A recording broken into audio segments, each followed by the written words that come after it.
Well, Yes, sir. Mike right here. First of all, congratulations on an incredibly hard-fought win. So we see kind of the cast on your finger. We see the cut over the eye. So physically, how are you feeling after that fight? Man, I feel great. This is 12, 13 years of hard work and finally got my first UFC win. So physically, you feel great, but emotionally, what's going through your head right now? My back was against the wall. But you got to look, I mean, still trying to be mentally strong because my first 3 fights in the UFC, I fought some of the best contenders out there. I mean, they were ranked before, and some of them were getting ready to be ranked. But just still believing in myself and believing in my team and just trusting my coaches and knowing I'm that guy still. And I went out there and showed it tonight.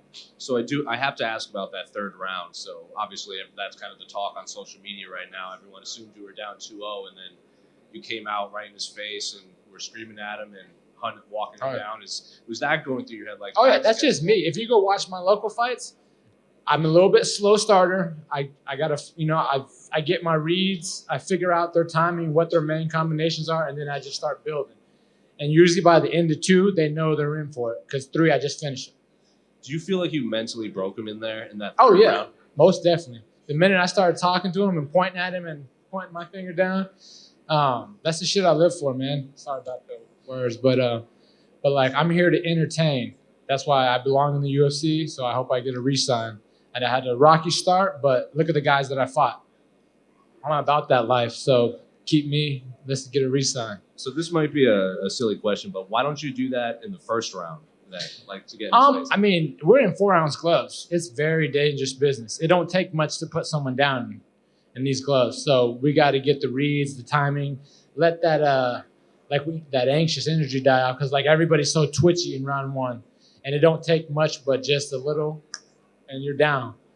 So was there any fear that maybe the ref or the doctor might stop the fight because of the eye cut? This was already split open before the fight. I just I had glue on it, so I knew it was going to split open, and I couldn't worry about that. I told the refs back there, like, you better let me fight. I told him, I was like, as long as the refs stay out of this, I'm in there. I'm getting this W. I'm going to break him, and I did. And I do have to ask about the weigh-in. Was that just mistiming? Was that acclimatization?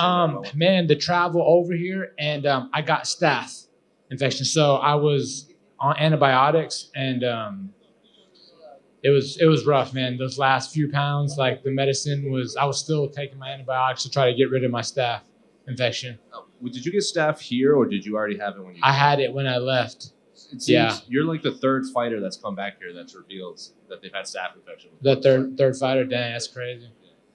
So I apologize. No excuses for missing weight. There's no excuse. I did the best I could to control what I could control. So now that you do have this win and you are a UFC victor, what do you want the rest of your year to look like, and when would you like to return? Man, I would like to get back in there ASAP and get a re-sign. December, January. I like to be active. I want to be that guy they can depend on and jump on last-minute cards and fight big names or newcomers. It doesn't matter. I'll fight anybody.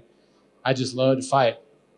I mean, that 50 G's would be nice too because I still work a full-time job, so I would love to be doing this full-time. What is your full-time job? I do construction, like electrical and solar panels. Yeah. So, anybody else got any questions? All right.